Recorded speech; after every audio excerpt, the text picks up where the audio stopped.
Hello, everyone, and thank you for joining us today for our July ESCA Leadership Lab webinar.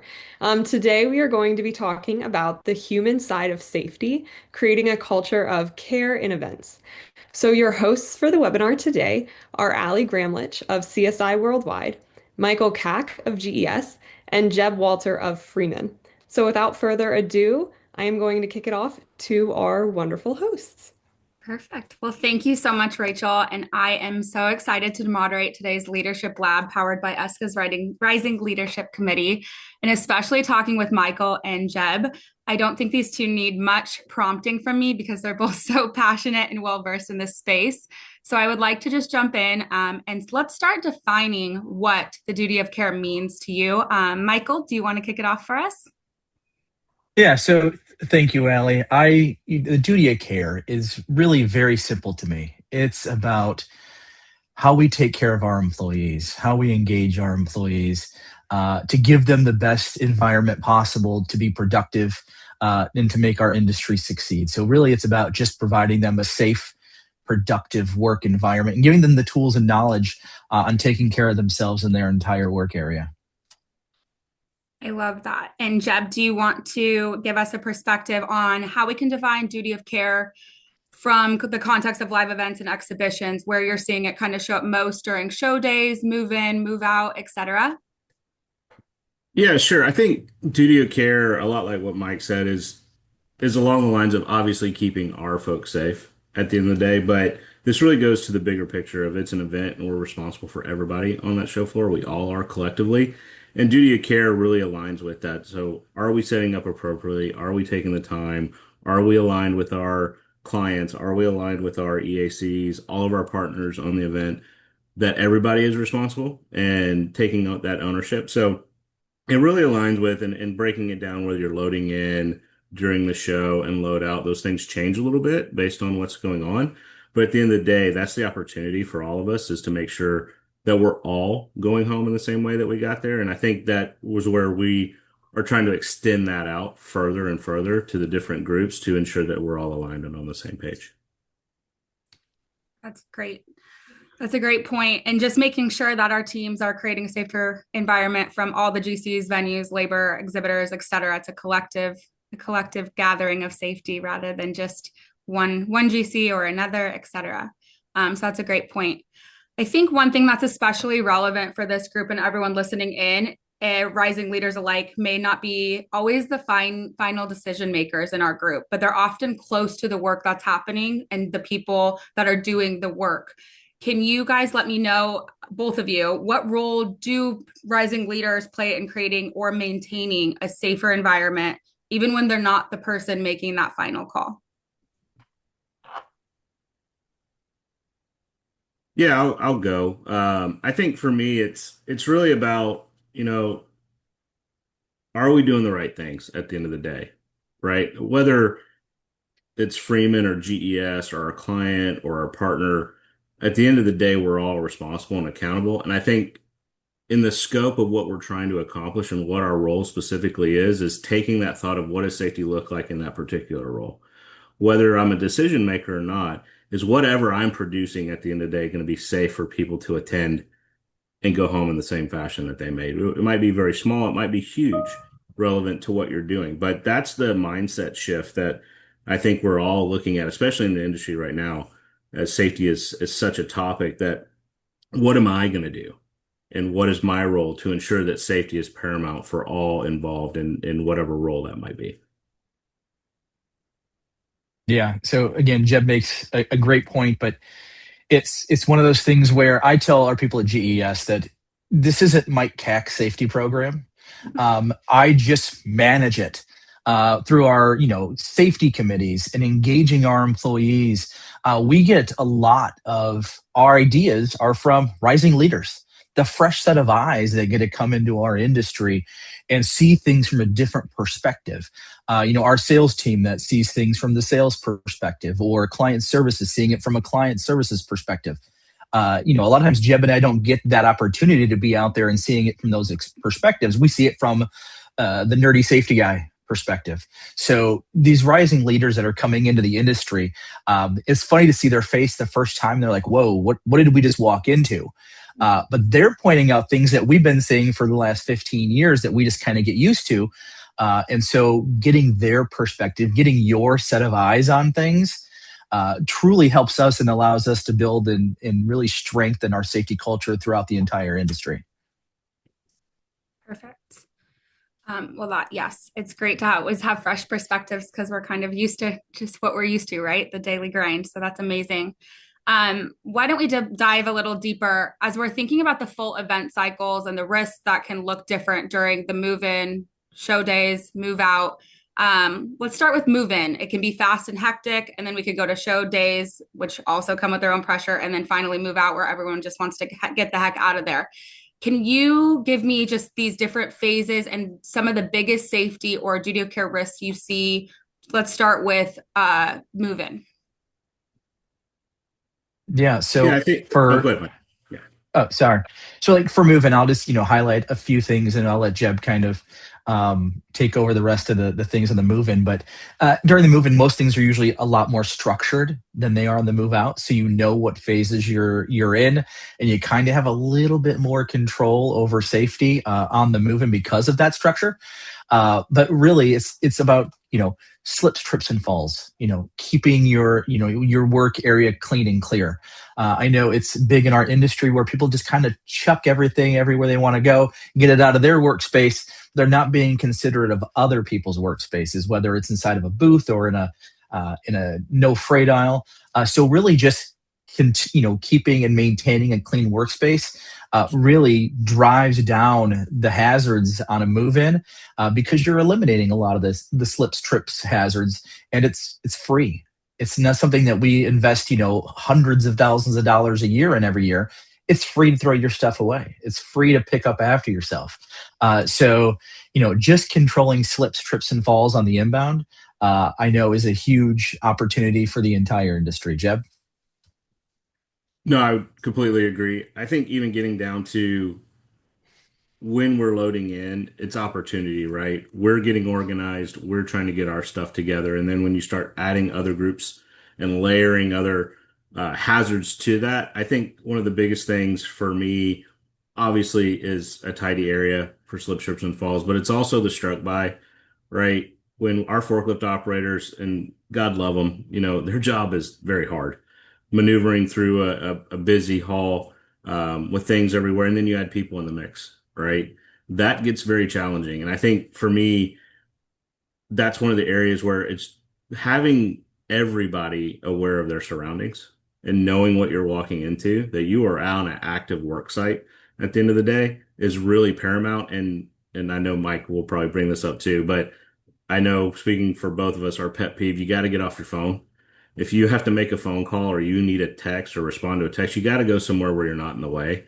Um, I see all the time when I'm at show site walking, see people just looking down at their phone, literally walking directly in the path of a forklift. You're like, I know they see it. They got to be able to see it. And they don't, quite honestly. You get caught in that phone, and it really is the major distraction that we see constantly on a show floor. So it's how do we be able to do business, right? You have to answer your phone, you have to be able to work, but you also have to do it with the understanding that you're on an active work site. And collectively as a group, being able to respect each other's space, right? We all have jobs to do. We all have to be able to do that. And to Mike's point, if we clean up our area, it makes our forklift operators' life easier. They have aisles they can go down. If we move stuff to where it needs to go, we don't just leave it there. If we're throwing away trash, we don't have slip, trips, and falls like what Mike said. We don't have things getting caught in tires of forklifts or on carts or on moving objects, boom lifts, scissor lifts, all the above that's going on. So I think for me, the big thing there is you have to know your surroundings and you have to be cognizant of what you're doing while you're at show site. It doesn't matter whether I'm a GC, an exhibitor, an EAC, a partner, a venue partner. You have to know what's going on and you have to know where you should be and where you shouldn't be, quite honestly. So that's really for me is for the people aspect of it is trying to make sure that we're not putting people in harm's way. Love that. And let's just jump straight to show site or show open days. Can you guys let me know, some of the biggest risks you see during that phase of the event? Let's go to Mike, you want to. Yeah. So sorry. For me, it's our biggest concern is usually the carpet. Once the carpet's down, again, the attendees, everybody out there, they're all looking at the new shiny things that are on display. They're all on their phones conducting business. They're walking down the aisles. I know that I can speak for every GC out there. We do our best to get that carpet as flat as possible without any ripples, without any tears, without any bumps and bruises. But at some point in time, there's a lot of shows we're putting 6-7 miles worth of carpet down in a night. So, there are going to be bumps and bruises. There are going to be little things here and there. And so for us, it's really about trying to go back and making sure on a daily basis the carpet is well adjusted, the carpet is flat, the carpet is, to a good standard. And, kudos to our industry partners and our suppliers, the carpet that they're producing, the technology they're using to push this flooring into the next century has been amazing. Through kudos to Emerald and looking at some of their new carpet offerings has been great, minimizing the slips and trip hazards. Jeb? No, I completely agree. I mean, that's going to be our biggest opportunity when the show's open, right? I think to that point, there also gets to be opportunity for all, right? There are certain times that we just don't have choices where we have to have there are going to be bumps in the carpet just on natural grade or a conventional show floor, whatever. There might be things that just cause a ripple or cause something, and we mark those as best as we can. And again, that's the opportunity to see that if there's a sign up that says "Watch your step" and it's got yellow tape everywhere on it, and we're doing the best we can to mark that there is something there that we need you to avoid. Looking for those things as that opportunity, because like I said, we do the best we can when the carpet's down to make sure we don't have trip hazards, to make sure that there aren't cords running underneath carpet, under aisles, so on and so forth, all those different things. But there are some times that there are just impediments that we have to carpet over that we will mark and designate, and just having that opportunity for folks to recognize them and then to avoid them or go around them as necessary or step over them as necessary. So in terms of that, and I think the second thing to just kind of bring it full scale would be what I look at particularly on show days are making sure that the show's in, right? There's not movement of equipment, there's not much going on, but we look at it, the next level of it is really from a crisis situation. If something were to happen, making sure people know how to get out of the building, our folks know where we're mustering, all those kinds of things. So I think it's important as an additive to each individual group to know where the exits are, know where you're going to go. God forbid if something happens, because we're doing the same, right? We're all probably going to a similar spot. But that's where, for me, I think that's the biggest aspect when the show's open is the God forbid crisis side, that everybody knows what they need to do, when they need to do it, and how they need to do it. So that's the other biggest aspect for me. Very, very good advice. Okay, and then with the move out, I know that we are all just trying to go get out of there, get home, load it up and start the next one. Is there a big risk you see apart from the obvious, right? Just the speed of the way things are moving? It's obviously that empty return. If for me, if I had the answer on how to get everybody's empties back at the time they wanted it, I wouldn't be here. I'd be having my own private island somewhere. So, for us, it's really about trying to keep exhibitors and attendees and everybody out of the workspaces where we're trying to get the empties back in. Our goal is to get them back in as quick and as safe as possible. A lot of people treat it like we're trying to slow play it. We want them to get mad. We want people to get angry for not getting the crates back, in an expeditious manner. We want to get them back as fast as possible. We also need to get them back as safe as possible. So, we put up signage to try to keep people out of those work areas. We communicate with people that if you see something that, For instance, a lot of times with these, very large crates, trying to get them back into empty return, a lot of times we can't go in reverse safely to see around that crate because where we need to put the crate. So a lot of times we have spotters, or if you see somebody that can't see around the crate, step in, be a spotter.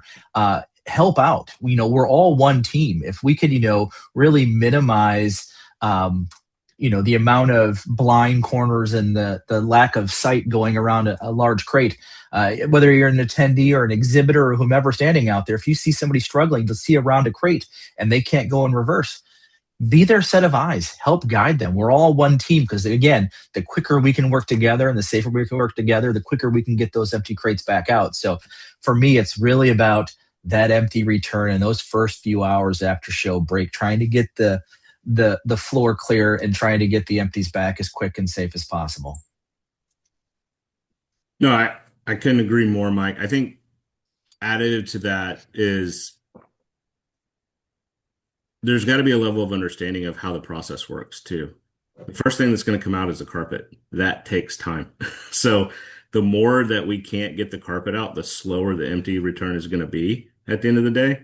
So, and I think that's where I see a lot of folks that just walking on carpet as it's being rolled up are like, it'd be helpful if we could roll that while we're not on it, and given that opportunity. So I think it's knowing what's going to happen, right? What is the expectation of the event when it's loading out, I think is a big thing.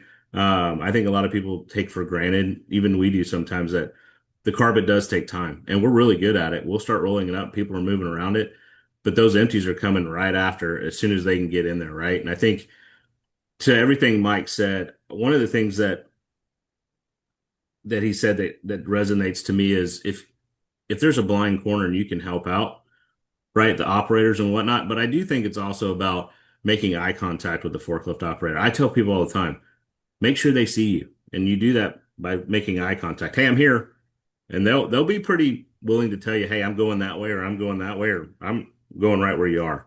But if you can make eye contact so they have a physical understanding of where you are and where you're going, that helps tremendously. And also to the level of, once the empties start coming back, we're basically creating walls, a lot of blind corners to that point. And that's why it's imperative that once those start coming in, you have to be cognizant of what your workspace is and where you're going to be and how you're going to maintain your safety in that work area.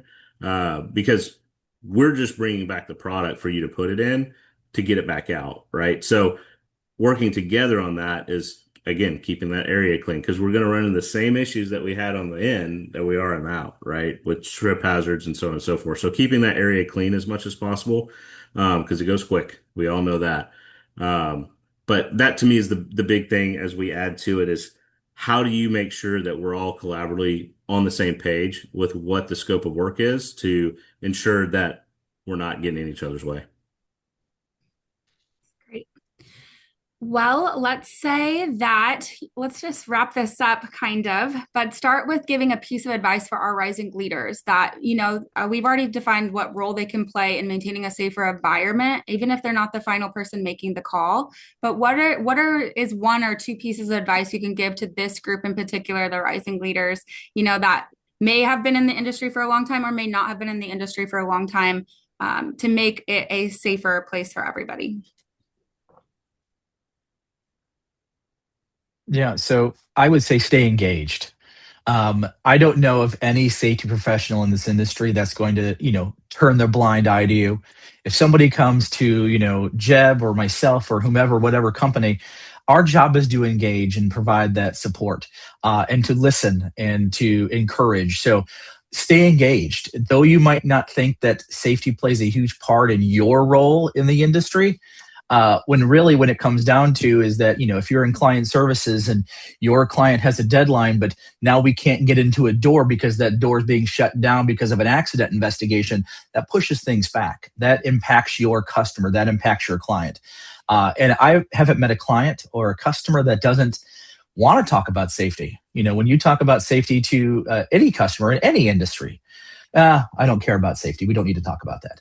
That's not the mentality of anyone, or shouldn't be the mentality of everyone. So just staying engaged and doing your safety training. Do your safety training. It gets assigned to you. It's there for a reason.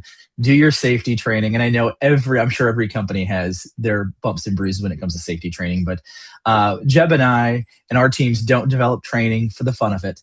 We develop it to inform, because safety is always changing. 70% of my job is reading about what are the new technologies, what are the new things that are coming out when it comes to safety to protect our employees. So I encourage everybody to keep up on the safety technologies and the changes in safety. And if they have any questions or comments or just an idea, reach out to your safety manager immediately, or to whomever's in charge of your safety at your organization, and start that conversation. I'm going to just sidebar really quick. Michael, can you talk a little bit about some of these safety technologies that you're seeing? Yeah. So, for instance, I'm sure Jeb would like to speak, about some of the things that as an industry we're doing with, some of the forklift safety improvements. I'm sure you've seen on a few Freeman shows now, the forklift safety lights that put a halo and a curtain around the entire forklift, so you know where the swing radius is, so you're able to stay outside of that swing radius of the forklifts. GES has ours on order. We're waiting to put those on, hopefully by our fall show run. All of our forklifts internally have those on there. But just adding, that extra little step of, hey, there's a red light around this forklift. I'm used to kind of standing right up against the forklift, but this red light keeps me 3 to 4 feet away. So a technology like that, or, there's now with training and how a lot of people are working remote and using, technology when it comes to safety training or safety audits, and how we can now reach every single show site on the globe, with these electronic means. For instance, like GES uses a company called Safety Culture. We do all of our training and our audits and our inspections through that. And, our small but mighty team can't be at every single show site, but our audits can, and our training can, and our, QR codes can. So just using that new technology really expands the grasp that safety teams have all across the globe. Thank you for that. And Jeb, do you want to go back to technology, or you want to go to the advice? So let's hear from you on both. Yeah, so I think Michael's exactly right. So whether it's the halo lights on forklifts, we also industry-wide, Freeman led this project, but we delimited the speed of our forklifts to a 7 mile per hour perspective. So we've slowed them down. We took a lot of care and time into that thought process. Obviously, there was a little concern around operations and efficiency and things of that nature. We didn't really see it. It didn't really make a difference. So having that lower speed gives our operators more of a chance where they're not going to go past 7 miles an hour, where these things go up to 12 to 15 miles an hour. And we constantly look at different things relative to forklifts, relative to boom lifts, scissor lifts, because it's motorized equipment at the end of the day. And how do we make that safe around people is the biggest opportunity. Um, I would agree. We use safety culture as well for our training. We use that for our partners, our union partners, all the way down to if we have a client that wants to use one of our motorized scooters, they have to take training before they can use it. We have to ensure that they know how to operate it, and putting themselves in that environment with a scooter is not the easiest thing sometimes, and people aren't really used to that if they've never done it. I think for me, at the end of the day, one of the things that has always stuck with me is, and this came up the other day in a meeting, one of our folks had mentioned it, but if I walk past something that I have the chance to address, but I don't, it was my issue, and now it's everyone else's issue if I don't deal with it, right? And they don't know about it till it's too late. So I think for me, if you see something, if your gut's telling you something, or something's just not right, address it. I think that's the biggest thing that we've seen over the last probably 5 years is people willing to say something, right? People willing to bring up this might be an issue, and giving it to the people that can help make a decision. But there's a lot of time people don't know what they don't know. They can't see everything. So I think having a voice and saying something to give an opportunity to get something fixed is the biggest opportunity that we've had. so far, and I think it's only getting better with people realizing what's going on and things that are just don't seem right at the end of the day, and they're not wrong for that. So that's my thing is don't overlook it. The smallest thing could be the biggest thing when it's all said and done. That little piece of trash that you walk past on the floor, that's somebody's trip, right? That's somebody's ankle that we could have prevented. So for me, it's about being proactive instead of reactive. One of my favorite lines. Well, thank you both so much. I think we're going to open it up for questions. I'll go check peek if there's any. But just, I think the biggest takeaway is that the duty of care belongs to all of us, right? Every GC, every venue, labor worker, exhibitors, all of it. We're all on the floor and we're all here to communicate and work together and look out for each other. So this has been super great to see. Let me check to see if we have any questions in the chat. Okay. How do you create environment from Rachel? How do you create an environment where people feel comfortable asking for help on the show floor?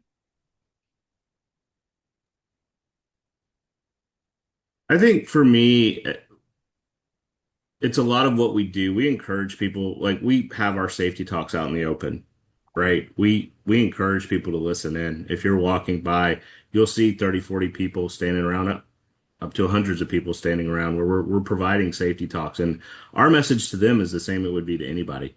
You're going to work. We want you to go home in the same fashion that you came here. Be safe, right? Think about what you're doing. Know your scope of work. Know everything that's going on. If you see something, say something.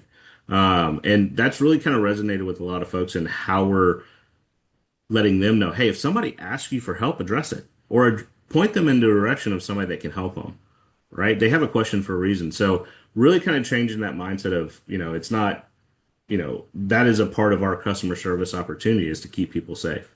So how are we parlaying that into that opportunity and really making it known that it's okay to answer those questions? Great answer. Yeah. It's just being open and it's just being available. In previous jobs, I've had safety people that were just they would sit in an office and they would just demand things and they would never be out engaging anybody and you wouldn't know anything about them. They were just some guy sitting on in their crystal palace barking safety orders. My thing is my job is to sell safety. If I don't sell safety, people aren't buying into it. We're not having a safe work environment. So when I have a conversation with anybody on a show floor, my first sentence usually isn't about safety. It's usually about something personal about them, establishing that communication. So making myself feel human, letting them know that I'm there as a resource. And if your organization doesn't have a resource for safety, and somebody brings up a safety concern, they have the right to go to OSHA and be a whistleblower. So it's in everyone's best interest to, if you have a safety concern brought up to you, fix it. Every safety professional has a methodology on how we go about doing things. It's called the hierarchy of controls, and I don't have 3 hours to get into it. But just explaining the way the safety process works. Jeb and I don't sit up here and just say, do this because we said so. There's always a methodology. There's always a reason. And when we communicate those reasons to our people, they're more apt to accept them instead of just barking orders. So really just having that open line of communication, having an understanding of this might not look like a hazard to me, but it looks like a hazard to somebody else. And they have enough courage to bring it up. So we encourage everybody, if you have an issue, bring it up. We'll go through our process and, attempt to eliminate that hazard or at least, make that hazard as minimal as possible to that employee or that attendee or exhibitor. Yeah, I know that we spoke previously, but Jeb, when you mentioned it should start from the sale of the event, right? It should start with that, having those conversations with the show organizer. That is so important to even start that culture from the sell of the show throughout the entire event and then post. So that is one of those opportunities as well for everyone. There is another question. What is one action everyone listening today can take to their very next event to strengthen their team's duty of care? Some teams don't have the safety calls, the safety procedures, or, the forklift fun doohickeys that I'm going to go investigate because that sounds amazing. And all of that. So let's see, what is one action everyone can take away today from that? I think, oh, go ahead, Mike. if I mean, even if your company isn't out there doing large groups of safety talks like Jeb and I are doing on a daily basis, just dipping your toe in it, having a safety conversation with one of your employees, and it doesn't have to be negative. If you see one of your employees, stopping and getting off to the side, talking on their cell phone or sending that text, just thanking them that you observed it. Just doing a small little thing. I'm not asking people to pick up an entire, OSHA 1910 manual and start reading the 900 pages of it, but learn one thing and, focus in on that and how you can keep your employees, safe. Just focus on one little thing here and there every day.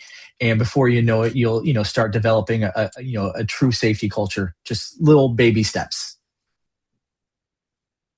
Yeah, no, I think that's perfect. I think for me, it's because there's so many different people and so many people have a part in the totality of an event, right?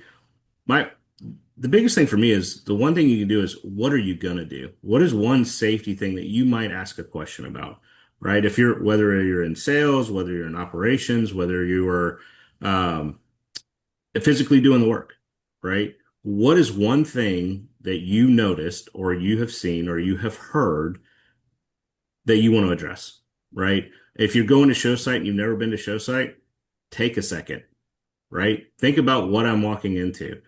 Get a group of people. Hey, before we walk in here, I heard, let's keep our head on a swivel, right? Take what you've heard and try to implement one thing, to Mike's point. You can't boil the ocean, it's impossible, right? But doing one thing to make sure that you specifically go home safe, you can take that same approach to everybody else, right? What is one thing you're going to do? And then how is that one thing you're doing going to affect everybody else?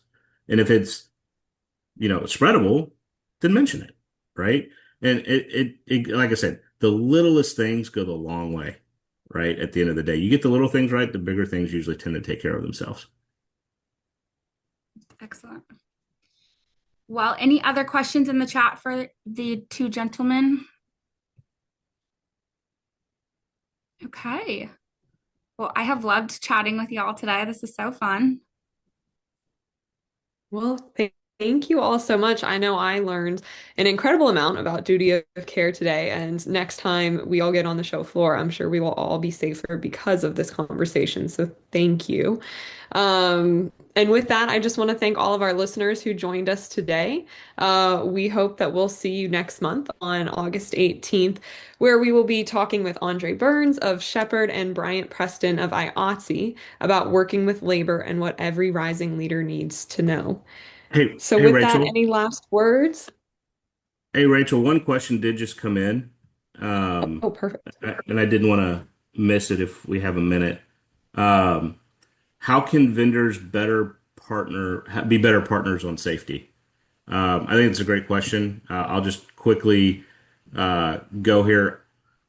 For me, it's be engaged, ask questions, right? If you think there's an issue that you're going to have on a particular event or something that's always been an issue on a particular event, bring it up, right? Address it, especially if you think it's going to have a safety concern.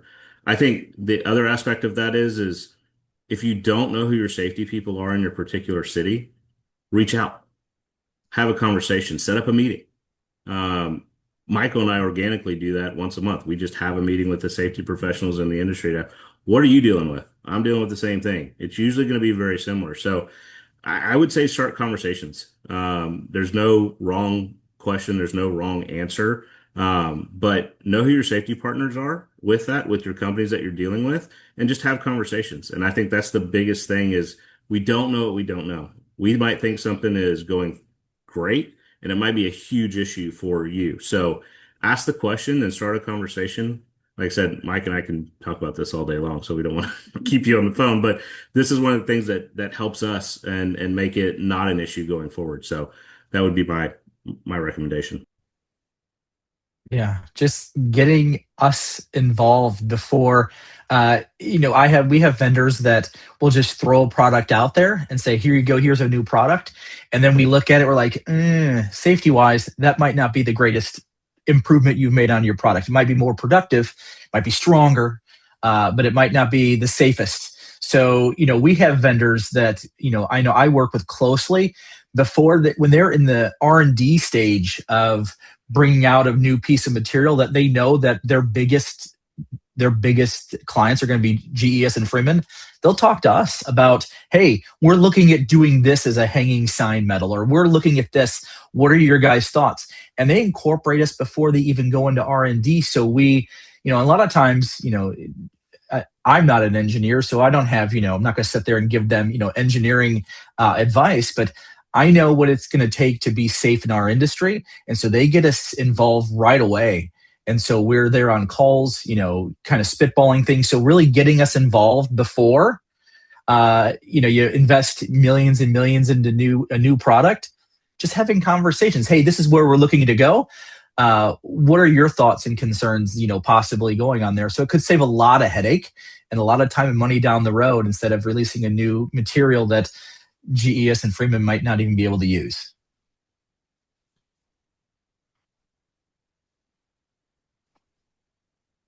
Wonderful. Well, thank you all. I think I jumped the gun a little bit with that conclusion. That was a wonderful question. So thank you, David, for asking that. With that, any last remaining thoughts before we close up the webinar for today? No, thank you. This has been great. Just getting everyone together, seeing the passion of these two is kind of infectious. It makes you want to just go be better for your team. So that's great. Thank you. My only Oh, final word is that though, our sales teams might, be in competition and, all the different companies might be in competition, as an industry, we need to be safe.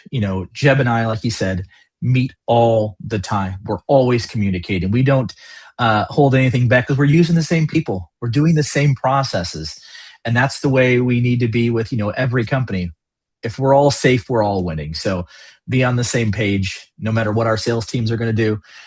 Safety, we all need to be on the same page. And again, thank you, ESCA, for everything you guys have done when it comes to safety. We really appreciate it. No, I think well said, Mike. And to that point, when it's all said and done, we are competitors, but we all care about each other and our safety. When we're on the show floor, I don't, I'm concerned for every single person on that show floor and how they go home at the end of the day. It doesn't matter who you work for, doesn't matter what you're doing. That's our role and responsibility, kind of bringing it back to duty of care. That's where we take it. And that's where I think the industry's going, which is really good to see. And ESCA's been a big part of that. So that's fantastic. So big thanks for that and a platform to be able to have these conversations, quite honestly, is a major opportunity for all. So for that, it's just how do we all collectively take care of each other, make sure we all go home safe. perfect. I don't think I could have said it better myself. Thank you all again so much for joining us and to our wonderful speakers. Please join us August 18th as we lead into our next Leadership Lab webinar. And we hope you all have a great rest of your week. Thanks again.